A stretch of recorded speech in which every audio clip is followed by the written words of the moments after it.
Welcome to the Every Learner Everywhere Strategies for Success Through Equitable Digital Learning, the webinar series for this year. It is a pleasure to have you with us today. My name is Norma Hollebeck, and I'm the Manager of Network Programs and Services with Every Learner Everywhere. Before I introduce our speaker, I'd like to take just a couple of minutes out to tell you a little bit about Every Learner Everywhere and the mission of our network.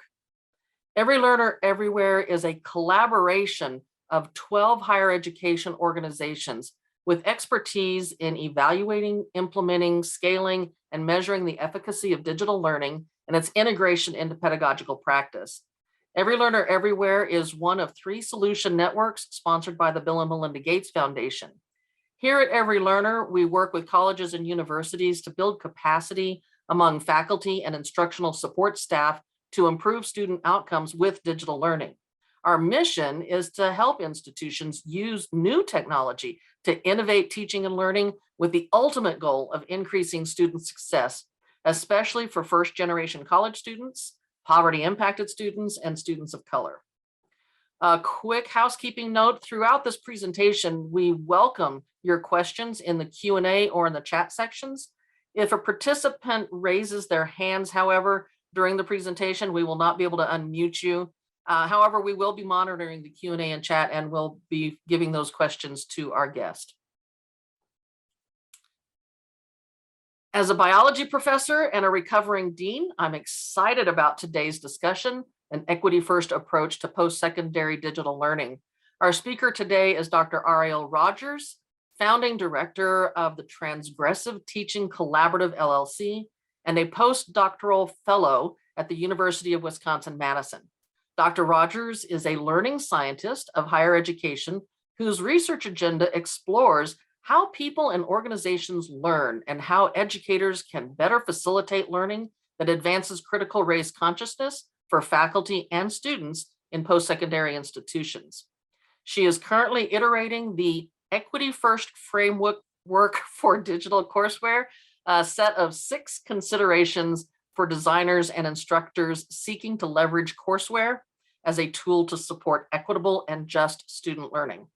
Dr. Rodgers holds a BS in social policy and an MA in learning sciences from Northwestern University School of Education and Social Policy, and a PhD in urban education policy from the University of Southern California's Rossier School of Education.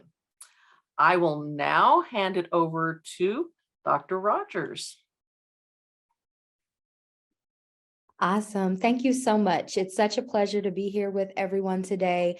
I am going to go ahead and share my screen. So everyone should be seeing my slides right now. Norma, is that right? Can you see them? We can see them. Perfect. Awesome. So again, I'm so grateful to be here with each of you today. We are going to do kind of a quick, fast, and dirty overview of a framework that we are developing that's near and dear to my heart. And we want to start by doing some introductions. And one of the things that I was really intentional about, given that this is a webinar, given that it feels like I'm talking a little bit into a void, I recognize that for those of us who are teaching online, using digital platforms, this is kind of a lot of what sometimes teaching feels like. So having some ways to model some of the things that that I've been thinking about and talking about in my work feels really salient. So if you have access, I am hoping that you will be able to go to the Jamboard, which was linked in the chat for everyone. You can click on that link and you should be able to access that Jamboard. On the first 2 slides, the same question is on the first 2 slides. I wasn't sure how many people would be here, so I made an extra slide just in case we needed some overflow room. But I'm hoping that you'll take a minute to share your name, your gender pronouns as you're comfortable, your current role, and answer one of the following questions. What is something that you're hopeful or excited about regarding the use of digital courseware for racial equity? And what's something that you are skeptical or concerned about? So I'm going to give folks just a minute to navigate over to the Jamboard and jot some responses to those questions down. Again, something that you're hopeful or excited about, as well as, or something that you're skeptical or concerned about. I'll give folks a minute to do that.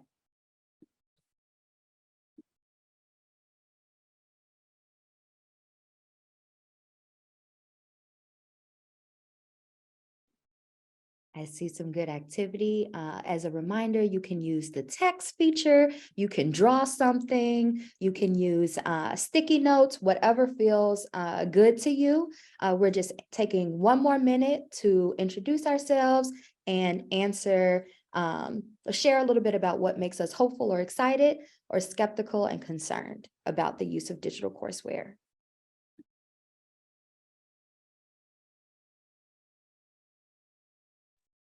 All right. As folks continue to add to the Jamboard, because I trust that we can do some typing and some listening at the same time, feel free to foreground whichever one feels good to you. But for the interest of time, we're going to do a little bit of multitasking. But just to give an overview of what it is that we're going to be doing today, we did our introduction to the icebreaker. I'm going to introduce myself to you all. I'm going to share some framing for our shared work and what brought us together, tell you a little bit about the framework and give some ideas and prompts for how to leverage the framework in your own pedagogical practice, as well as share some resources and hopefully answer some questions. So I hope that feels like a good use of time, but it's always important for me to situate myself relative to the work that we're doing. So I start all of my presentations by naming that I am a very proud Black woman who is raised and was raised by very proud Black women on the South Side of Chicago. And I named that because the approach and the epistemologies that guide my program of research and my commitment to racial equity in educational practice is really something that I've seen modeled from my grandmother and my great aunt and my mother, recognizing my grandmother was born to sharecroppers in the Mississippi Delta, only received up to, a fourth grade education. I always say she was my first and best example of an ethnographer. Like my grandmother could tell you everything that was happening on the block. And so really being able to recognize the different ways that we learn from the people around us, and that teachers are a lot more than just the people inside of, our formal learning environments is always really important. I'm also a first-generation college graduate and the first in my family to receive a PhD. Although I always joke that my degrees are as much my mother's as they are mine, especially since she's hoarding all of my diplomas at her house. But, for all the sacrifices that she made, she can hold on to them. I am also a current postdoc and incoming assistant professor at the University of Wisconsin-Madison. I'll be working in the educational leadership and policy analysis program. And my program of research is really around thinking about how can we tangibly transform post-secondary teaching and learning experiences into places where paradise can be created? And I take the lead from Bell Hooks in thinking about learning as a site of paradise. And how do we take seriously the possibilities that come along with creating learning for students, and particularly historically marginalized students? And in my work that's funded by the Bill and Melinda Gates Foundation, I've really been able to hone in on using digital courseware as a particular tool to support the learning experiences and outcomes of Black, Latinx, and Indigenous students, as well as students experiencing poverty. And I've done that alongside a group of phenomenal graduate students, all of whom are pictured here, my team, my ride or dies, and we're doing work together around building the framework that I'm going to tell you a little bit about today. So I wanted to start just by sharing a little bit of framing. So why racial equity, why digital courseware, and why now? And I think that a lot of us are kind of on board. I imagine you probably wouldn't be in this space with me, sharing space with me right now, if it was something that you were a little bit skeptical about, but just to kind of provide some transparency in how I think about it. So why racial equity? From my perspective, racial equity issues are life or death issues, right? So thinking about the ways that Ruth Wilson Gilmore, a wonderful scholar, defines racism as group differentiated vulnerability to premature death. That is what is at stake from my perspective when we think about how do we design for racial equity and why does racial equity matter. So thinking about the ways that our society makes sense of racial difference, it still disproportionately puts Black, Indigenous, and other people of color at risk for premature death. And so thinking about the ways in which racial bias quite literally kills people provides a very powerful imperative for why we must really interrogate and transform the ways that we are centering racial equity in our work. And so to me, thinking about issues of racial equity demand interrogating or emphasizing kind of the shifting processes of racialization, or what Patrick Wolf describes as race in action, right? So it's not just race as this static thing, as this static concept, but what meanings, right, do we associate with race and various people's racial identities that inform the ways that we either confer privilege and legitimacy, or it legitimizes their oppression, right? And so thinking about race in connection with what the Combahee River Collective talks about as interlocking systems of oppression, right? So thinking about race alongside socioeconomic status, disability, gender, sexuality, and sexual orientation, citizenship status, to name a few, right? What are the ways in which these social categorizations function to confer or deny privilege or oppression is what we need to be paying attention to from my perspective. And so why digital courseware? Well, in the literature, as well as discursively in a lot of our post-secondary settings, digital courseware is often positioned as an equity imperative, right? And so people talk about different possibilities for post-secondary education in terms of more access for historically underserved students relative to digital courseware. So the ability to streamline the aggregation of data analytics on student engagement and performance. Courseware can support hybridity, individualization, and adaptability, which is all known to be good for student learning. That courseware is generally more affordable than traditional, text course books, especially within the context of STEM, right? Also thinking about the opportunities for flexibility of time and location for learning that gets opened up for digital courseware. And so when we're thinking about racial equity and how to design opportunities for learning that are attuned to and adaptive for the target populations that we are investing in, digital courseware a lot of times becomes the center of the conversation. And why now?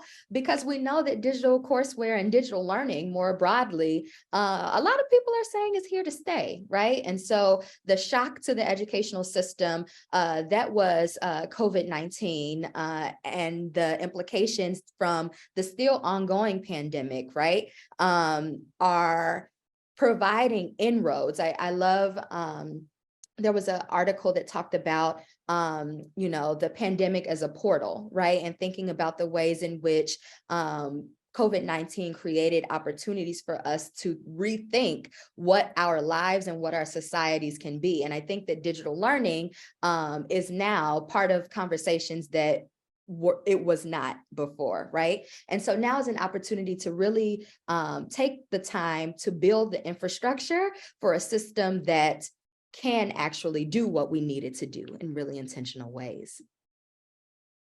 And so when I'm thinking about what do we do now, given kind of the why of racial equity, the why of digital courseware, and the why now? I come back to a quote from a paper that a few of my femtors used, or I'm sorry, that they wrote, that reads, "Equity lies in the how of teaching and learning," right? And so really focusing on not only, what is it that we're doing, why, all of that stuff matters, but also the how, the particularities of our pedagogies, right? The approach to our teaching, what we do in the classroom settings, and how we are creating environments in which all students, but particularly our target populations, can thrive within our classrooms. That is the work, right?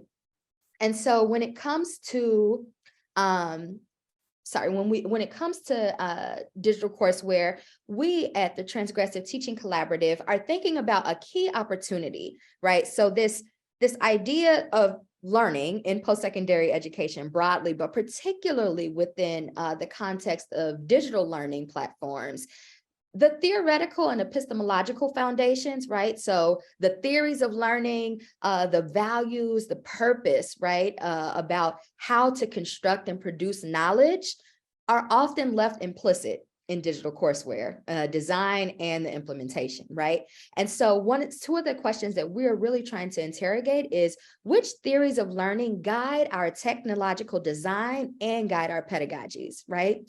And alongside that, are what implicit beliefs about students, our disciplines, and our world undergird our tech design and our pedagogies, right? So if we are designing platforms with deficit-based orientations, right? Deficit-based beliefs about students, about their racialized identities, about their histories, about their cultures, that is going to show up in the ways that the technology is implemented within the classroom. That's going to show up in the learning experiences and outcomes that students have. So we must be very explicit in naming and interrogating kind of these theoretical and epistemological foundations. And so our charge, from our perspective, we called for a reinvigorated focus on the quote, the for what, the for whom, and the with whom of learning in digital courseware. And so we're asking questions like, what shifts in sense making and practice must educational tech designers and instructors make to better serve Black, Latinx, and Indigenous students, as well as students experiencing poverty? And how can we use digital courseware to cultivate rigorous and affirming learning experiences for our target populations, right? And so we, in thinking through some of that, we are developing a framework that is informed by the literature, as well as by a series of conversations that we've been having with people, and we are continuing to have with people, digital learning experts, faculty, and students, about their experiences leveraging digital courseware in their day-to-day pedagogical practice. And those conversations and the literature pointed us to 6 main dimensions. And now, I am not making the argument that these are the 6, all encompassing things, right? These are 6 things that are very important. And if there's something that's missing, I hope to be in dialogue with you about that, but this is very much a living framework. But we're going to go through kind of the 6 dimensions of the framework as it exists now, and then talk about some of the ways that you might be able to integrate this into your pedagogy. And I'm hoping, as we are engaging in this learning session together, on the 3rd slide of the Jamboard, if there are questions, thoughts, feedback that you have, you can drop those in that Jamboard, and I'll be happy to respond either during the question and answer, or even after. If there's something that you hope to dialogue about, I would definitely be open to that. Okay.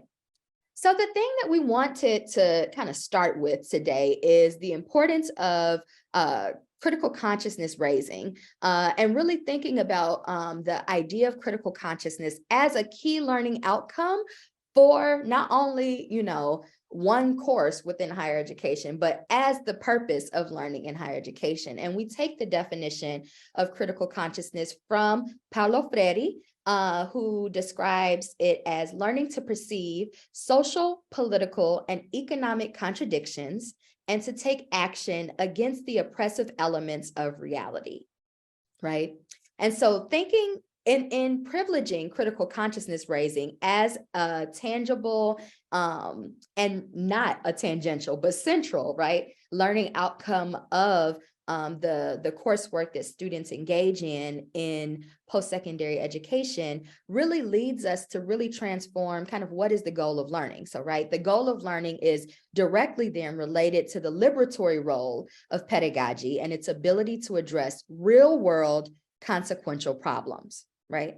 So in a statistics course, sure, there are certain, types of equations that students need to master, but engaging from a perspective of critical consciousness raising, it begs us to ask the question of towards what end, right?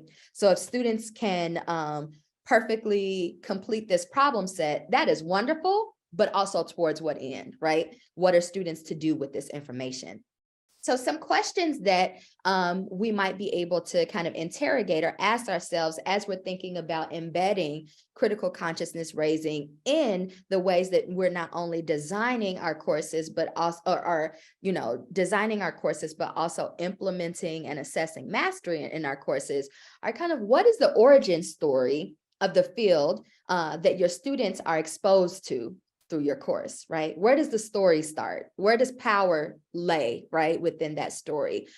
Who is or who is not considered part of the canon, right? And what does that mean for the ways in which students are understanding and coming to know what the discipline is, how to use the tools of the discipline towards transformative ends or towards,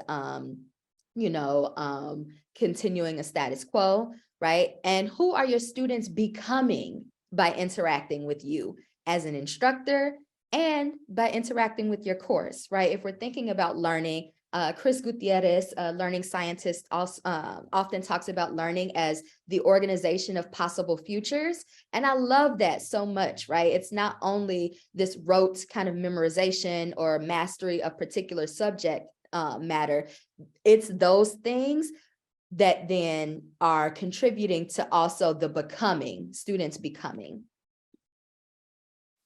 So the next thing we're going to talk about is interactivity and relationality. And that's something that, is deeply important, right? Drawing from years of sociocultural and constructivist theories of learning, we have tremendous evidence that the social interactions are powerful mediators of learning, right? Being able to be in community. And that doesn't mean that we're sitting next to each other, right?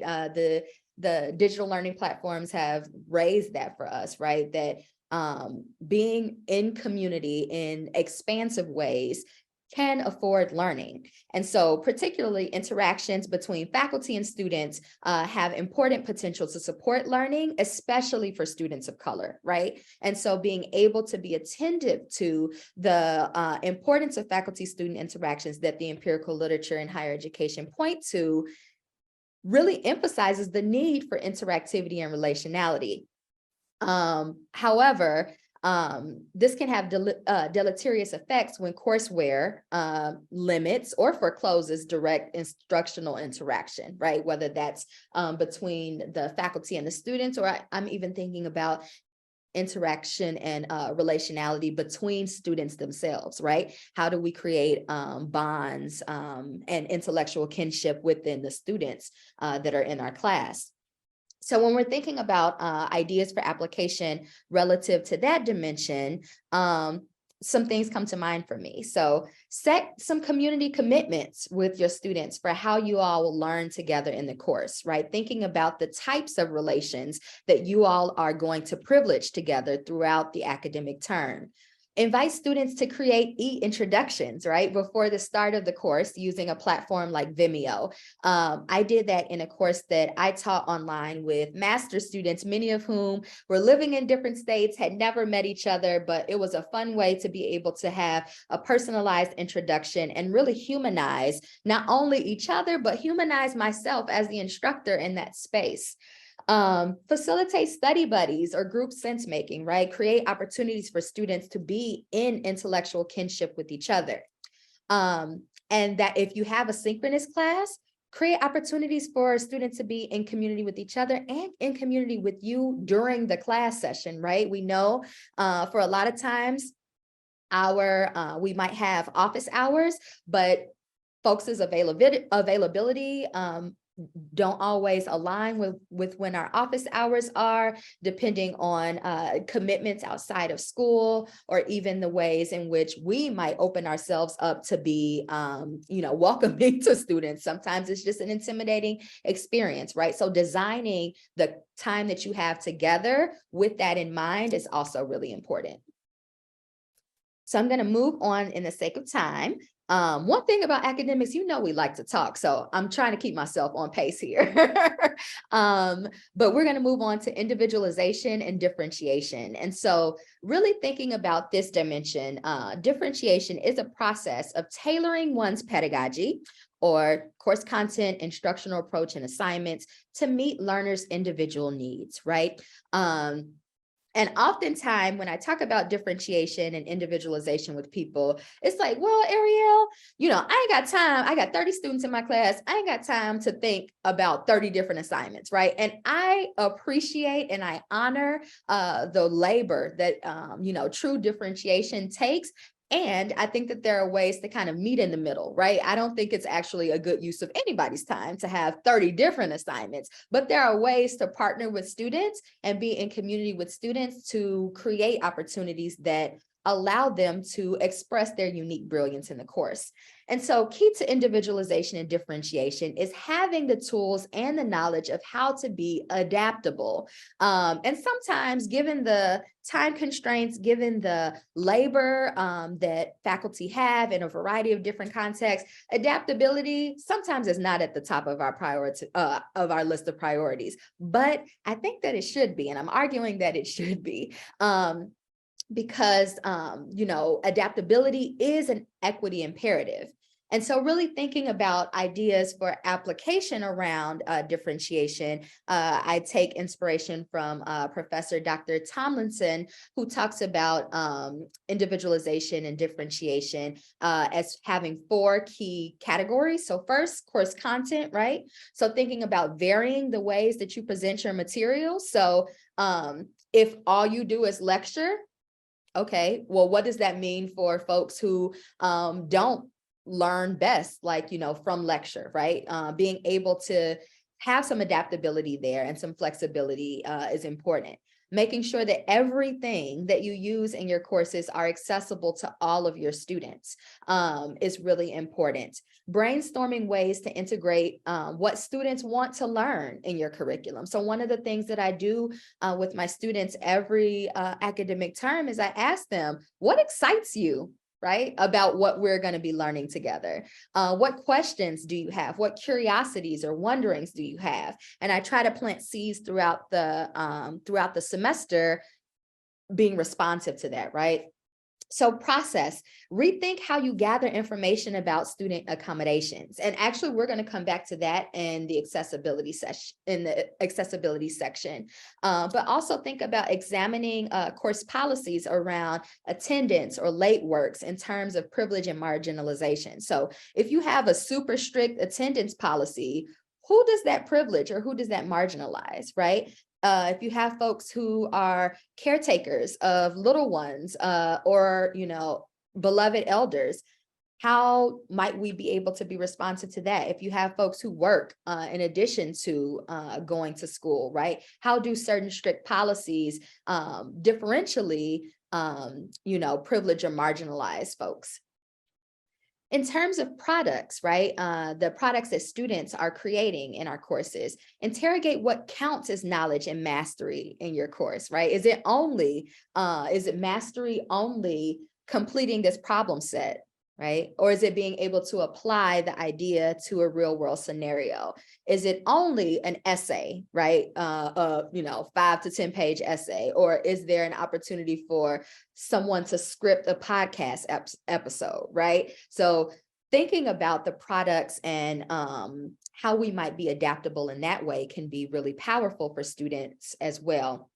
And lastly, learning environments. I think that's so important, thinking about how we might invite students to learn in, with, and alongside local community spaces and local community members is deeply important for individuality and differentiation. And it connects to this next dimension, culturally responsive and student-centered pedagogy. And so I use a definition from Gloria Ladson-Billings, which talks about the ability to link principles of learning with deep understanding of and appreciation for students' cultures, right? And so taking up culturally responsive and student-centered pedagogy really demands that instructors position students as valuable knowers, right? So it's not that I am I know everything and then my students are there for me to just pour into them, but students are subjects of learning rather than objects of learning, right? They're active subjects and they are knowers themselves, right? And so I will move to the next slide for the purposes of time, but thinking about applying culturally responsive and student-centered pedagogy in your own teaching practices, first of all, demands that you know your students, right? So really continuously throughout the semester, working to earn your students' trust and working to know your students, their passions, curiosities, and histories. And you can do that in a variety of different ways, whether that be through the types of conversations that you have with students one-on-one, or whether that be through asking, questions at the beginning of the class session, if it's synchronous. One professor I saw, she had a list of questions kind of cut up in a bowl at the start of every session. Students were able to kind of pick and choose, and you can recreate that virtually, but there was an icebreaker where students were talking about issues that were not necessarily centered around course content, but tied to the course. And students really seem to enjoy being able to know more about each other, as well as being able to bring parts of themselves into how they were making sense of course content. You can create exit tickets, right, to get continuous feedbacks on your students' experience in the course. One of the things that I think are the most, there's a lot of things that are tragic about course evaluations, as we know, especially for those of us who hold marginalized identities, the instructors, right? One of the things that's really challenging is by the time we get the course evals, the course is over. So if a student was like, I really did not appreciate how the professor did X, Y, and Z, sure, we can definitely take that into consideration as we're planning our next course, but we don't have the opportunity to be responsive in the moment to our students in that time period. And so one of the things that exit tickets does is that it allows for students to continuously offer up feedback and offer up questions and wonderings that you can then be responsive to throughout the academic term. Also thinking about diversifying your content, right? So how can a local issue become a case study for your students, right? If you're teaching an environmental studies class, what is there, is there a chemical plant, right, within a community that students live in that you can have a case study around, right? Is there a local issue? Are there ways that students can bring in snippets from their local newspaper that are applying some of the concepts that you're wrestling with in the course? And lastly, remember that who you are matters, right? So interrogating, who am I as a pedagogue? How do I come to the work of teaching and learning? How, if at all, do I relate to my students, right? And what social identities do I hold, and how do they inform my approach to the courses that I teach? So really thinking through and interrogating the ways in which you are positioned to support students and be to model the types of responsiveness with students is deeply important. The next question is data-driven decision-making. And so thinking about data-driven decision-making, a core part of equity-minded practice, as one of my beloved femtors, Estella Ben-Simone, talks about, is developing practitioners' capacity to engage in inquiry, right? And so and again, a part of this is a capacity issue, right? So recognizing the day-to-day labor of teaching and learning, managing teaching and learning within a classroom context is daunting. And being able to kind of take a moment to take a step back, to be curious about what is and what is not working about our pedagogical practice is deeply important and impactful for student learning. And good inquiry is made possible by having access to robust and meaningful data. And so one of the affordances of digital courseware is that there are data gathering and data analytics embedded within courseware. So there's ways for us to leverage some of that more easily than if we were in a in-person synchronous course. But data shows that practitioners often need support in gathering and interpreting data sets. And, something that I am still working through as a qualitative research, these large kind of quantitative data sets, really trying to figure out like, how do we make those digestible and interpretable for instructors is really important, as well as disaggregating data by race and ethnicity. So, right, being able to take a large data set and say, okay, here's the overall picture, but if I am thinking about a particular population or folks with particular lived experiences within that data set, how am I being attentive to some of the distinctions, variances, patterns, themes, disparities, all of those things within the data set? So some ideas about application. One of the things that came up in our interviews with folks is that it's deeply important to be explicit and transparent about how you're using data with students, right? Because sometimes our use of data, although it may come from good and honorable places, can feel like surveillance, right? And recognizing the ways in which we have to be responsive and accountable to our students as we gather data is really important. Telling students in your responsiveness to data trends, right? So thinking about not only, okay, I am noticing this trend in the data, but being able to share transparently with students, hey, this is something that I'm noticing that we may need to revisit as a course. And so I want to take a minute to pause and go back to this concept. What questions do we have around this, right? So like being really explicit and pedagogical about how you are being responsive to trends that you're noticing. Also in those exit tickets that you were collecting, right? If there's something that you're noticing that students are struggling with, saying to them explicitly, I am honoring that you're sharing with me. This is something that we need to revisit. So let's take a minute to pause and revisit that, right? Knowing which data are not or are accessible to you, right? And making a plan to supplement that data as you see fit. And collecting qualitative and quantitative data is important.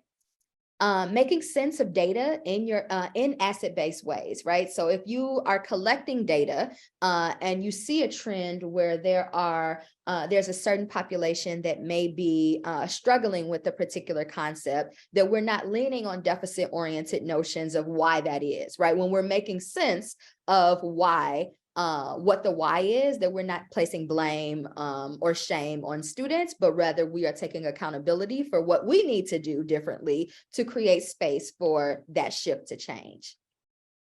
And last but not least, accessibility and full participation. And so I take Garces and Gordon de Cruz's definition of full participation, which asks questions about where change is needed to support institutional conditions, cultural practices, and policies that contribute to historically marginalized people being respected, valued, and meaningfully engaged in important areas of society, right? And so it's incumbent upon us to proactively find ways to mitigate access challenges for our students and create learning environments where everyone can engage, especially those who have historically not been afforded the opportunity to fully participate in the ways that they deserve to.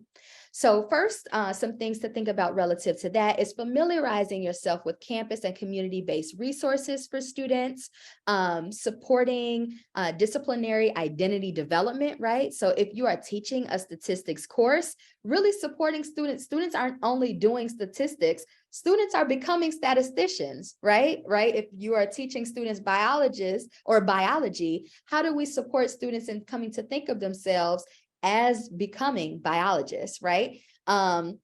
Being expansive in accommodations. One of the things that I think is so important and completely unnecessary, quite frankly, from my perspective, is the ways in which students have been socialized to feel like they need to overshare with us, right? I had one student send a list of all of the people, the COVID tests, a screenshot of all of the COVID tests of people in his home who had tested positive. He tested positive.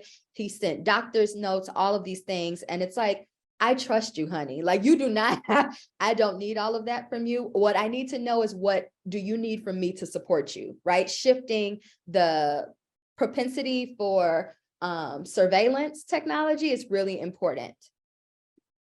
So I want to open up for questions, but also at the bottom of this PowerPoint, there's a different link. I'll also share a link to the actual slides in the chat if it hasn't already been shared. I apologize, I should have done that at the start of the conversation. But there are some resources on the last slide of the Jamboard. We're creating a toolkit around this framework. And so if you're like, this is really interesting, she talked about a few things, I'm interested in knowing more, we're going to have a whole toolkit for you, baby. So you can sign up to receive a virtual copy of that if you're interested. Also, we're seeking more feedback on the framework. So if that's something that you're interested in and you are a STEM professor and you teach STEM undergrads online, you can sign up for that. And then also, if you're interested in reading the full kind of Change Magazine article, and it's not an empirical article, it's really quick and easy, you can download that too. But I just want to really thank you all for engaging with me and yeah, thinking through some of this stuff. And I'm excited to engage in question and answers with you all.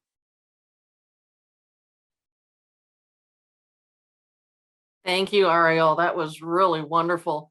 We do have some questions that are surrounding the idea of an exit ticket and some ideas of how you would suggest that they use them and how to then turn around and integrate that into your learning of how to be a better person in the classroom and working with your students. So could you kind of elaborate on the whole idea of an exit ticket? Yes. So I actually witnessed this in dissertation data collection. So, and I adopted it in my own classroom practice, but exit tickets are pretty common in K-12, right? So students, generally you have the SWOBOT written on the board. Students will be able to, right? You have the 3 learning objectives that are guiding the classroom learning that are happening. And then at the end of the course, you have like a check for comprehension through an exit ticket, right? So like if students will be able to do double-digit addition, there may be 3 double-digit addition questions at the end of the class session that students then hand to the teacher before they exit the classroom for the next class, right? So the idea comes from that. And so what I've noticed, what I've done in classroom practice is that I've asked about particular concepts. And so like I've asked students about takeaways, right? Like, so what's one takeaway what important takeaway that you've gotten from the lecture, right? Or from the conversation that we've had together about this concept. I've asked students about what is feeling unclear, right? What's still feeling unclear, and been able to kind of, that tells me then what I need to kind of spend a little bit more time on in that next class.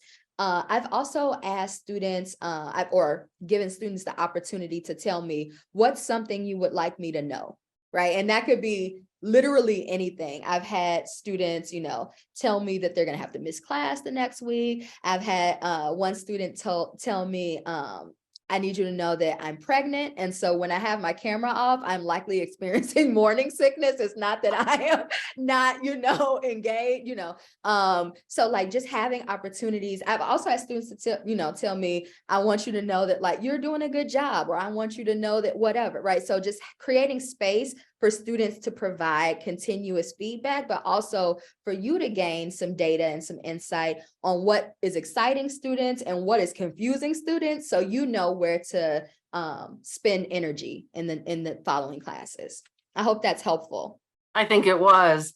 Another question that has popped up earlier in your presentation, you talked about differentiated instruction and how that doesn't necessarily mean if you have a class of 30, you're doing 30 different assignments. What about these gateway courses where you've got 150, 200 students, but you still really need to differentiate somehow because you've got such a large class, but the diversity in that class in terms of learners diversity, how would you go about trying to integrate some type of differentiated instruction in a large gateway course? That's a great question. So I guess I would think about the design of the actual time that we have together, as well as the assessments. So what I mean by that is creating opportunities for, you know, you may have like a large lecture, but within that time, you may create opportunities for small group discussions, even with, this may sound like church for some people, but turn to your neighbor, right? And talk about this, this particular concept. Or perhaps there's a way I've seen people use like Mentimeter and like have some interaction that way, or being really intentional about how you're using the lecture course. And if you have, or the lecture time, if you have breakout sessions for, small group time with a TA, right? Like being really intentional about how those times are differentiated and the learning goals within those spaces are differentiated.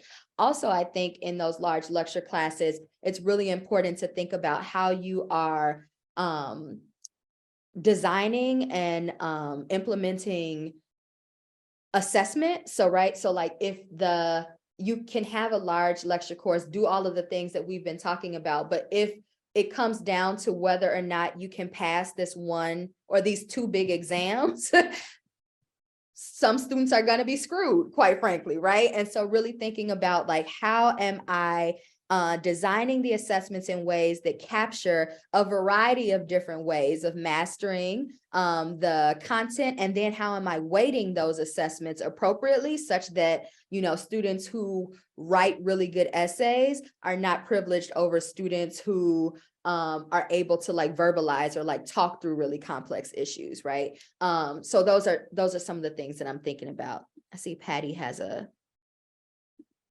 question too.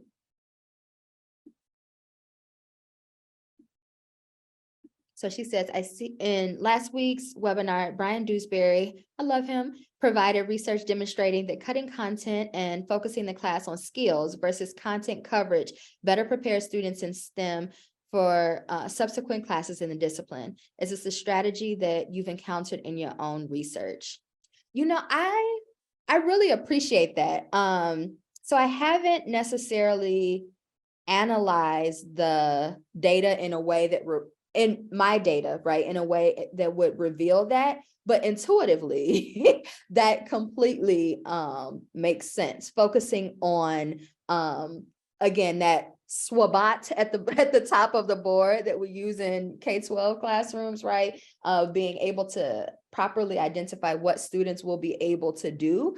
And quite frankly, from a critical perspective, who students are able to become, right? In very expansive ways, right? Through engaging with the course, feels definitely really compelling. So I would be compelled to agree, although I don't have my own empirical data doesn't speak to that. So you also mentioned courseware and bringing courseware more into the use of digital learning, whether it's in a hybrid format or, solely online. Where are we today with courseware, with adaptive learning and with those adaptive courseware products in terms of bringing them in and making sure that we are not looking at them through a myopic perspective where we're actually have we started to address the equality and equity and challenges that they provide, whether it's a financial issue, whether it's that some of the examples in them are very privileged in their approach? Where are we today as opposed to maybe 5 years ago with the changes in courseware? That's a great question. And something that I'll add before I answer it fully is that I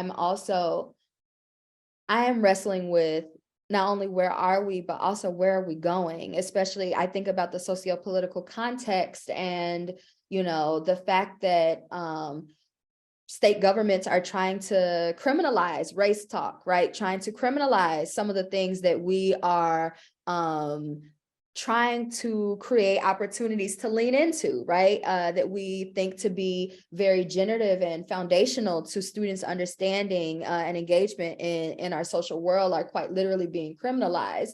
And if we think about what that means for the ways that we design, market, like what can get sold where, right? I worry about the ways in which neoliberalism and capitalism might influence some of the progress that we've made relative to thinking critically about how to redesign courseware products to be more intentionally inclusive of a diverse body of knowing, right? Diverse systems of knowing and ways of knowing in terms of content, to think about the ways that we have privileged Black, Brown, Indigenous students, as well as students experiencing poverty in some of the work that, Every Learner Everywhere and the Transgressive Teaching Collaborative has pushed the Gates Foundation to think about, really taking into account, yes, that there has been substantive progress, I would argue, in the ways in which the courseware itself as a tool can be leveraged to support racial equity and economic justice within classrooms. But also I worry about the ways that neoliberal capitalism can then undermine by virtue of what can be sold where and like how things can scale. It can roll back those that progress. So I think that's part of the why now. That's definitely part of the why now, is that you're onto something really important when folks are really kind of poking and prodding. That's when I feel like, oh, you're mad. I'm onto something. So that's something that I've been contending with as well. Okay, with that capitalism thought, we do have a question. It's an observation, but a question at the same time. A lot of the courseware seems to be driven by that profit motive, and not necessarily by learning theory. What should we as educators and those in the post-secondary realm, what do we do about that? And are there any thoughts that you have as to what we can do to shift that from that capitalism profit motivation to a true learning motivation? That's a great question. And if I had the answer to that, honey, I would be, I'd be really rich, but from a capitalist perspective. But one of the things that, I think about relative to that question is also, we need to recognize and lean into the fact that decisions about courseware are happening in very complex and political ecologies, right? And so thinking about it's often, rarely ever, is it the individual instructor that says, like, I want this courseware, right? The decisions about what courseware we use and how to evaluate courseware and which courseware to invest in happens at different levels, right? Depending on the institution. And so one of the things that I think will be important moving forward is figuring out how to leverage the experience and expertise of instructors and instructional designers in informing the types of policy decisions and purchasing decisions around which companies we are investing in and why, right? So like if there is a product that you're currently using, one of the suggestions that I had was around developing a community of practice around this stuff. And again, I know that that can be hard to do, but really trying to find other folks who are asking similar questions, and being in community with them and figuring out, okay, what is our leverage point? Because there's always a leverage point. Where there's constraint, there's necessarily agency, right? So what opportunities for agency do we have, and what is our leverage point to be able to influence the decision that has to be made, in ways that are making a decision that's in our favor, right? Or in our students' favor, because everything that we're doing is for our students, right? And for their well-being and their wholeness. Yeah, I think sometimes we lose sight of what we're doing and why we are doing it and who we are doing it for. And you'd mentioned something similar at the beginning of your presentation, that we lose sight of that who, and the who is the students, not the institution, not the faculty member, not the administrators. The who is actually the individual students. So that's very well said on your part, in terms of we got to keep that who in mind. So we are getting close to time. We have one more question. I want to see if we can squeeze it in. Peter says, thank you. The RFP process for a public institution doesn't seem centered in equity, so it's a challenge. Do you want to make a couple of comments in terms of that challenge with the RFP process and the lack of centering equity on it? Yeah, that's a great point. I know that there are different folks within the Gates ecology that are thinking through, particularly courseware developers that are thinking through various audits. And so I'm wondering, again, this is labor that this is extra labor, recognizing that, but I'm wondering if there is a way to audit like the RFP and be able to make tangible recommendations around which pieces need to be transformed, and like what the actual, like if the bar is here, how do we raise the bar here? Like what are the criterion that we need to be able to center and like pay attention to relative to that? But I completely agree. And that sounds like a policy issue. Yeah. We still need to tackle policy. I get that. I know. I wish I could just wave a wand, but So I want to thank Dr. Rodgers for such a wonderful presentation and for really getting at some of those challenging questions. I wish we had more time to really get into the nitty-gritty of this, but I want to be cognizant of everybody's time on a Friday afternoon, especially. So thank you again, Dr. Rodgers, for such a wonderful presentation. I also would like to thank our audience and ask that if you would take just a few minutes out to complete our survey for today's presentation using the link that Patty's going to drop in the chat for you. If you've got something else going on immediately after the webinar, don't worry. We'll send you the link to the survey in an email that we'll follow up with Monday or Tuesday. So you'll see that there. Also, a brief look at our strategies for success schedule for this series. Quick reminder, we do encourage you to visit the Every Learner Everywhere website and our resources page, including the workshop page. We've got 2 more webinars this month for this series, and there's also a few other things on there that might be relevant and exciting for you all to see. So we really encourage you to do that. But most of all, I would really like to thank once again Aireale for her time and her energy and her excitement and her just all out devotion to the students and how we can get there. I want to thank our audience for attending today's webinar. We look forward to seeing you next week for our webinar on learning from our students, student perspectives on good teaching, as well as any of the other Every Learner Everywhere events that we have in the future. So thank you very much and have a great day.